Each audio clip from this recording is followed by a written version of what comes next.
May the God of hope fill you with all joy and peace in believing, so that you may abound in hope by the power of the Spirit.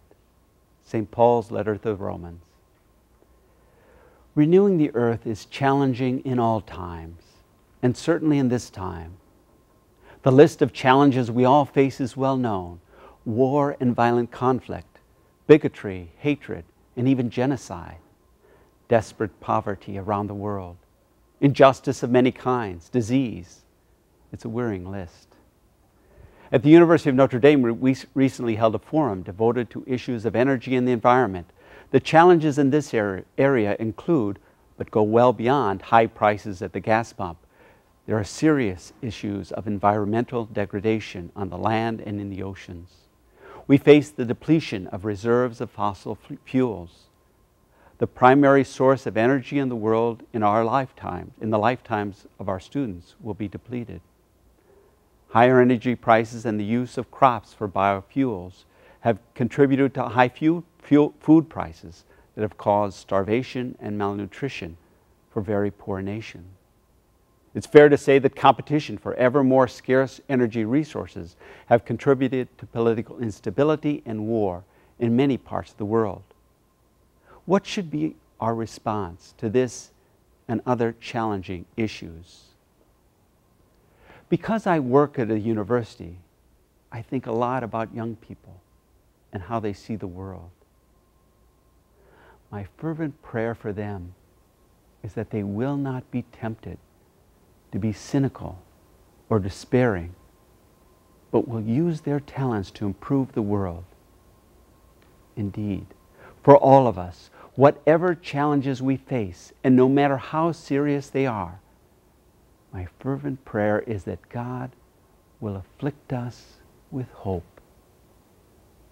I pray that we will be people who see the world and its problems with a steady, honest, unflinching gaze. That because of our faith in God's goodness, we will apply all our knowledge and skill to a thoughtful, fair, balanced analysis of those issues. That we never flag in seeking solutions and encouraging others to do so. And perhaps most importantly, that we will have the courage and conviction to act when action is called for, and that we will inspire others to act as well. All that is part of living a life of hope. Now, hope may be confused with optimism, but it's really very different.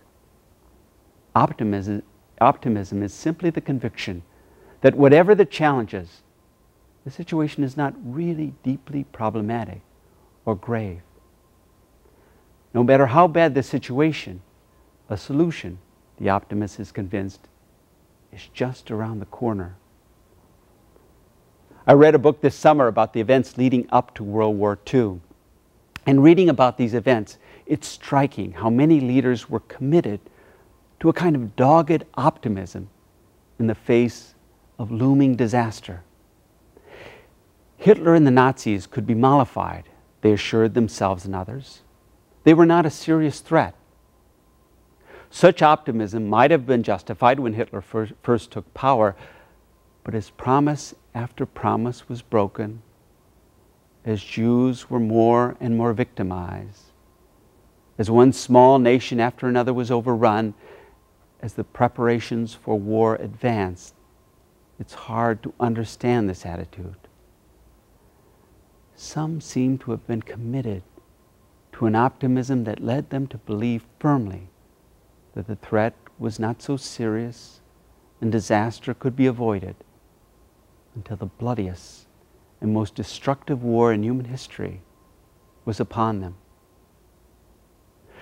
Contrary to optimism is pessimism, and that is also a temptation when faced with a grave situation. The pessimist believes the problems are not only grave, they're insoluble. Response is futile. The only challenge for us is to accept the doom that is imminent. There are perhaps few examples of those who are fully explicit in embracing such a pessimistic view. Yet I do think it is implicit in those who, when confronted with the evil of genocide or the tragedy of mass starvation, respond by shrugging their shoulders and saying, nothing can be done. And if, of course, nothing can be done to address these issues, the only thing we can do is to accept and live with the evil. Hope does have something in common with both optimism and pessimism. Together with optimism, on one hand, it believes in a fruitful solution. And it shares with pessimism an evaluation of the situation that is unflinching and unvarnished. Yet despite similarities, it stands in profound contrast to both pessimism and optimism. For both optimism and pessimism excuse us from analysis, thought, and action. For the optimist, the problem is really not so grave, and so a vigorous response is unnecessary. For the pessimist, the problem is so grave that a response is futile. And so both, for contrary reasons, excuse one from serious thought and courageous action. Hope, on the other hand, does not excuse.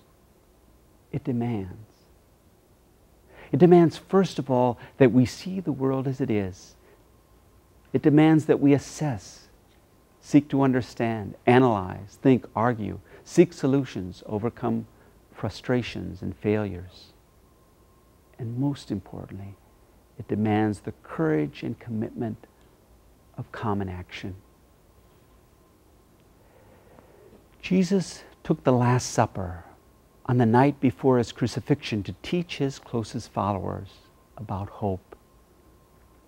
They had seen him as the solution to all political, economic, religious, and personal problems.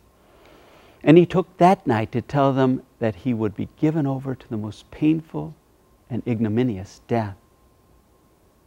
The disciples, no doubt, would have wanted to believe that it all wasn't so and avoid the anguish of the Garden of Gethsemane. In the Gospel, Peter rebuked Jesus for suggesting that he would suffer and die. And after Jesus' death, there was no doubt something in them that would have wanted to despair and hide in locked rooms. But Jesus called them to a hope that transcends suffering, death, and evil. As St. Paul writes in Ephesians, I pray that the God of our Lord Jesus Christ, the Father of glory, may give you a spirit of wisdom and revelation as you come to know him, so that with the eyes of your heart enlightened, you may know where is the hope to which he has called you. May God enlighten the eyes of our hearts, that we may know the hope to which we are called. And so I pray, Lord, afflict us with hope. Let us not seek comfort in a blind optimism or despairing pessimism. Let us confront the issues of our day with perspicacious honesty. Let us respond with courage. Let us call others to the same hope. Through these efforts, we can renew the face of the earth.